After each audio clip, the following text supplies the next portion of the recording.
बातमीपत्रात आता पाहूयात गल्लीपासून ते दिल्लीपर्यंतच्या ताज्या घडामोडींचा धावता आढावा। मनमोहन सिंग यांच्या सरकारने भगवा आतंकवाद शब्दाचा वापर करून हिंदू समाजाला दहशतवादी ठरवलं होतं। त्याचवेळी हा छत्रपती शिवाजी महाराज यांचा भगवा असल्याची आठवण झाली नव्हती का, असा प्रश्न मुख्यमंत्री देवेंद्र फडणवीस यांनी उपस्थित केला।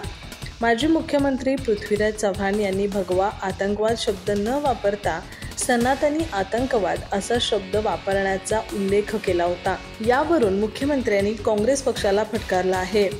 या संदर्भात मुख्यमंत्री फडणवीस म्हणाले की मालेगाव प्रकरणाच्या निकालानंतर आपल्या सर्वांच्या हे लक्षात आलं असेल की काँग्रेस पक्षाने जे हिंदू टेरर किंवा भगवा आतंकवाद अशा प्रकारे नरेटिव्ह तयार केलं होतं ते पूर्णपणे उद्ध्वस्त झालंय। वास्तविक 1990च्या दशकाच्या शेवटच्या भागात आणि 2000मध्ये सुरुवातीच्या दशकामध्ये संपूर्ण जगात मोठ्या प्रमाणात आतंकवादी घटना घडल्या। यातील काही घटना अमेरिकेत तर काही युरोपमध्ये देखील घडल्या। भारतात देखील अनेक आतंकवादी घटना घडल्या होत्या। या सर्व घटनांचे धागेदोरे पाकिस्तानपर्यंत जात होते। त्यातूनच एक इस्लामिक टेररिझम अशा पद्धतीची भावना तयार झाली होती। वास्तविक ही भावना भारताने तयार केलेली नव्हती, मात्र जगामध्ये ती तयार झाली होती। भारतामध्ये या नरेटिव्हचा आपल्या वोट बँकेवर विपरीत परिणाम होतोय अशा प्रकारे काँग्रेसच्या लक्षात आलं। वास्तविक सर्व मुसलमानांना कोणीही आतंकवादी ठरवलेलं नव्हतं, मात्र सर्व हिंदूंना आतंकवादी ठरवण्यासाठी काँग्रेस पक्षाने षडयंत्र रचलं आणि हिंदू आतंकवाद, भगवा आतंकवाद अशा पद्धतीनं शब्द तयार करून अनेक लोकांना पकडण्यात आले होते, असा आरोप देवेंद्र फडणवीस यांनी केला। सरकार मंत्र्यांना वाचवण्याचा प्रयत्न करत आहेत। सरकार तसा प्रयत्न करत राहील, मात्र सरकारने कितीही रंगसफेदी करण्याचा प्रयत्न केला तरी सरकार कलंकित झाले आहे। महाराष्ट्राला डाग लागला आहे। तो अशा प्रकारच्या मंत्रिमंडळातील पत्ते पिसल्यामुळे तो डाग पुसला जाणार नाही। त्यामुळे मंत्र्यांना जावेच लागेल असे मी खात्रीने सांगत असल्याचे राऊत यांनी म्हटले आहे। राज्यातील 6 ते 7 मंत्र्यांना राजीनामे द्यावे लागतील असा दावा राऊत यांनी केला होता। मात्र मंत्रिमंडळामध्ये केवळ 2 मंत्र्यांचे खाते बदल करण्यात आले आहेत। यावरून राऊत यांनी देवेंद्र फडणवीस सरकारवर टीका केली आहे। राज्यातील कलंकित मंत्र्यांना जावेच लागणार असल्याचे राऊत यांनी म्हटले आहे। याविषयी राऊत म्हणाले की वसईच्या आयुक्तांवर पडलेली धाड हे 1000 कोटींचे प्रकरण आहे। त्यात देखील एका मंत्र्याला जावे लागेल। तसेच आता जे नवीन क्रीडा मंत्री आहेत, वास्तविक त्यांना आता योग्य खाते मिळाले आहे। ही देखील तात्पुरती व्यवस्था आहे। प्रत्येक आरोपी शेवटपर्यंत स्वतःचा बचाव करण्याचा प्रयत्न करत असतो। देवेंद्र फडणवीस यांनी अमित शहा यांच्या भेटीमध्ये काय सांगितले हे मला माहीत असल्याचा दावा राऊत यांनी केला आहे। मालेगाव बॉम्बस्फोट प्रकरणात सरसंघचालक मोहन भागवत यांना अटक करण्याचे आदेश होते, असा दावा ATSचे माजी अधिकारी मेहबूब मुजावर यांनी केलाय। त्यांच्या या दाव्यामुळे राज्याच्या राजकीय वर्तुळात एकच खळबळ माजली आहे। 29 सप्टेंबर 2008 रोजी मालेगावच्या भिकू चौकात एका दुचाकीवर स्फोट झाला होता। त्यात 6 जण ठार तर 90हून अधिक जण जखमी झाले होते। विशेष NIA कोर्टाने या प्रकरणाचा गुरुवारी निकाल दिला। त्यात भाजपच्या माजी खासदार सांध्वी प्रज्ञासिंह, कर्नल प्रसाद पुरोहित, रमेश उपाध्याय, अजय राहीरकर, सुधाकर चतुर्वेदी, समीर कुलकर्णी आणि सुधाकर धर द्विवेदी या सर्व 7 आरोपींची निर्दोष सुटका करण्यात आली। या पार्श्वभूमीवर मेहबूब मुजावर यांनी उपरोक्त दावा केलाय। मेहबूब मुजावर पत्रकारांशी बोलताना म्हणाले की मालेगाव बॉम्बस्फोटाप्रकरणी मोहन भागवत यांना ताब्यात घ्या असे आदेश मला मिळाले होते।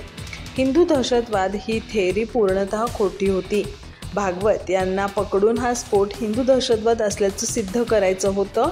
ही थेअरी सिद्ध करण्यासाठीच माझा या प्रकरणाच्या तपासात सहभाग करण्यात आला होता। यावेळी त्यांना तुम्हाला हे आदेश कुणी दिले होते असा प्रश्न केला असता त्यांनी मालेगाव बॉम्बस्फोट प्रकरणाचा तपास करणारे तत्कालीन अधिकारी परमबीर सिंह आणि त्यांच्या वरिष्ठांचे नाव घेतले। ते पुढे म्हणाले की सरकार आणि तपास यंत्रणांचा मोहन भागवत आणि अन्य निर्दोष व्यक्तींना या खटल्यात अडकवण्याचा डाव होता। हिंदू दहशतवाद ही संकल्पना खोटी होती। संशयितांपैकी संदीप डांगे आणि रामजी कलसंग्रा यांची हत्या झाली होती, पण त्यानंतरही आरोपपत्रात त्यांना जिवंत दाखवण्यात आलं होतं।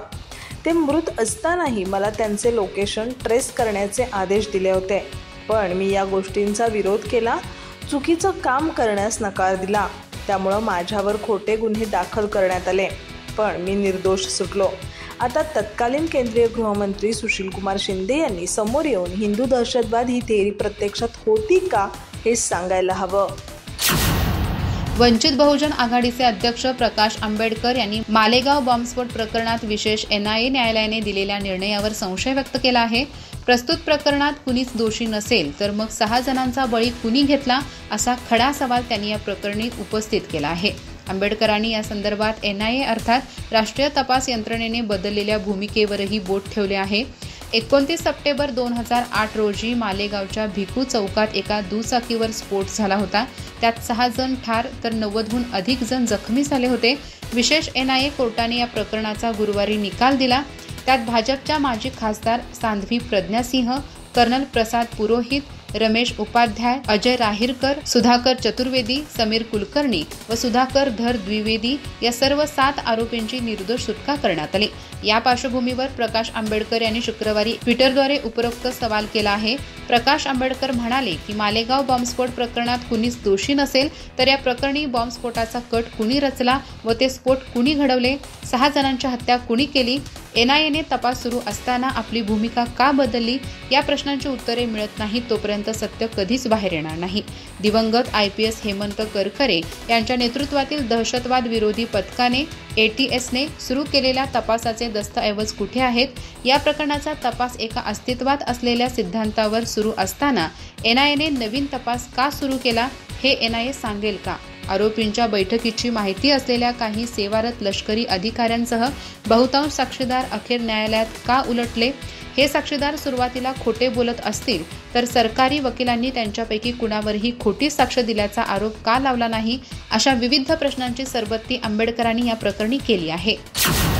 राज्यातील कृषी क्षेत्र कोलमडून पडलेले असताना आणि शेतकऱ्यांच्या आत्महत्या थांबत नसताना अशा संवेदनशील काळात कृषी मंत्री असलेल्या माणिकराव कोकाटे विधिमंडळात रमी खेळताना दिसले. यावरूनच त्यांची संवेदनशीलता किती आहे हे स्पष्ट होते, असा घणाघातच खासदार सुप्रिया सुळे यांनी केलाय. ट्विटरवर पोस्ट करत त्यांनी कोकाटे यांच्यावर आणि त्यांच्या समर्थनार्थ उभ्या असलेल्या सरकारवर कठोर शब्दात टीका केली. विधिमंडळात रमी खेळण्याचे बक्षीस म्हणून कोकाटे यांना क्रीडा आणि अल्पसंख्याक विकास खाते देणं म्हणजे राज्याच्या प्रतिष्ठेची विटंबना आहे असं म्हणत त्यांनी मुख्यमंत्र्यांना राजीनाम्याची मागणी केली. याचबरोबर त्यांनी हेही म्हटलं की ज्या मंत्र्यांनी महाराष्ट्राला भिकारी म्हटलं त्या मंत्र्यांना नारळ द्यावा असा सल्ला एकनाथ शिंदेंना दिला. खासदार सुप्रिया सुळे यांनी Xवर पोस्ट करत म्हटले की राज्यातील कृषी क्षेत्र पूर्णपणे कोलमडून पडलेलं असताना विधिमंडळात बसून रमी खेळणारे कृषी मंत्री माणिकराव कोकाटे शेतकऱ्यांच्या प्रश्नांवर किती संवेदनशील असतील? याहून कहर म्हणजे या कृषी मंत्र्यांचे केवळ खाते बदलून अभय देणारे सत्ताधारी किती गंभीर असतील याची शंका आल्याशिवाय राहत नाही. आपले पद आणि जबाबदारी याची किंचितही जाणीव नसणारी व्यक्ती मंत्रिमंडळात आहे याची खरं तर राज्याच्या मुख्यमंत्री महोदयांना खंत वाटली पाहिजे. सुप्रिया सुळे म्हणाल्या की महाराष्ट्र शासनाला भिकारी म्हणून राज्याची प्रतिष्ठा धुळीस मिळवणाऱ्या मंत्री महोदयांना नारळ देण्यासाठी खुद्द मुख्यमंत्री महोदयांनी पुढाकार घ्यायला पाहिजे. विधिमंडळात रमी खेळण्याचे बक्षीस म्हणून त्यांना राज्याचे क्रीडा आणि युवक कल्याण आणि अल्पसंख्याक विकास औकाफ मंत्रिपद देण्याचा निर्णय खरोखरच अनाकलनीय आहे. या सरकारचे प्राधान्यक्रम काय आहेत याची चिरफाड यामुळे झाली. एकीकडे राज्यातील तरुण पिढी ऑनलाईन रमीच्या मागे लागून बर्बाद होतीये, तिच्यावर बंदी घालण्याची मागणी होत असताना माणिकराव कोकाटे यांना विधिमंडळात रमी खेळण्याचे बक्षीस म्हणून क्रीडा आणि युवक कल्याण यासारखे महत्त्वाचे खाते दिले जाते. यासारखा दुसरा क्रूर विनोद नाही. मुख्यमंत्री महोदयांना माझी विनंती आहे की कृपया आपण माणिकराव कोकाटे यांचा राजीनामा घेऊन राज्याची प्रतिष्ठा जपण्याचं काम करावं असं सुळे यांनी म्हटलं आहे. गृहराज्यमंत्री योगेश कदम यांच्या अडचणी वाढत आहेत. विधान परिषदेचे सदस्य आणि उद्धव सेनेचे नेते अनिल परब यांनी राज्यमंत्री कदम यांच्यावर लावलेल्या आरोपांशी संबंधित पुरावे मुख्यमंत्री देवेंद्र फडणवीस यांना दिले होते. गृहराज्यमंत्र्यांच्या आईच्या नावाने डान्स बार सुरू असल्याचा आरोप त्यांनी केला होता. मात्र त्यानंतर आता कदम यांच्या या बारमधील ऑर्केस्ट्राचा परवाना परत जमा करण्यात आला आहे. चोराने चोरीचा माल परत केला म्हणजे तो सुटत नसतो, तर त्या ठिकाणी चोरी झाली हे सिद्ध होत असल्याचे परब यांनी म्हटले आहे. यावरून कदम यांच्या राजीनाम्याची मागणी देखील परब यांनी केली आहे. कदम यांच्या बारचा परवाना परत केला याचा अर्थ या प्रकरणातून त्यांची सुटका होत नाही.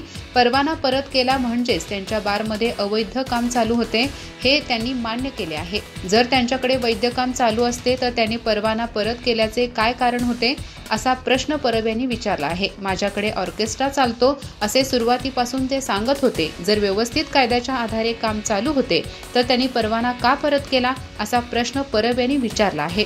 या प्रकरणात चोराने आपल्याकडील चोरीचा माल परत दिला आहे, मात्र तरी त्याची यातून सुटका होणार नाही. कायद्याने गुन्हा घडला आहे. ज्या गोष्टीला महाराष्ट्रामध्ये बंदी घातलेली होती ती त्यांच्या घरात सुरू होती. विशेष म्हणजे बंदी घालण्याची जबाबदारी गृहराज्यमंत्र्यांवर होती. त्यामुळे यातून गृहराज्यमंत्र्यांची सुटका होऊ शकत नाही असा इशारा देखील परब यांनी दिला आहे.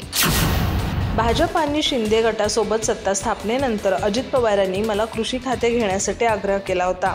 ते म्हणाले की हे एक महत्त्वाचं खातं आहे आणि तुम्ही उत्तम करू शकता. मात्र मी स्पष्टपणे सांगितलं की माझं राजकारण मुंबई आणि शहरी भागात घडले. कृषी क्षेत्राशी संबंधित बारकावे समजून घेण्यासाठी ग्रामीण पार्श्वभूमी असलेल्या नेत्याला ही जबाबदारी द्यावी असा दावा छगन भुजबळ यांनी केला आहे. छगन भुजबळ म्हणाले की शेतकऱ्यांच्या प्रश्नावर मी नेहमीच त्यांच्या पाठीशी उभा राहिलोय. मात्र कृषी खात्याचा कारभार प्रभावीपणे पार पाडण्यासाठी शेतकऱ्यांच्या प्रश्नांची जाण असण्याची गरज असते. त्यामुळे आता ही जबाबदारी भरणे मामांकडे देण्यात आली आहे. हे योग्यच आहे. ते या खात्याला निश्चितच न्याय देतील. छगन भुजबळ पुढे म्हणाले, मी शेतकरी प्रश्नावर मागे उभे राहतो, पण त्याची बारीक सारीक माहिती देणारी माणसं ग्रामीण भागात असतात. त्यामुळे आता भरणे मामा या पदाला न्याय देतील. बालपणापासून जो ग्रामीण भागात राहिलेला आहे तो जास्त न्याय देऊ शकतो. भरणे मामा यांना कोणतीही अडचण येईल असं वाटत नाही. प्रत्येक खातं महत्त्वाचं असतं आणि आपण कसं काम करतो त्यावर ते अवलंबून असतं.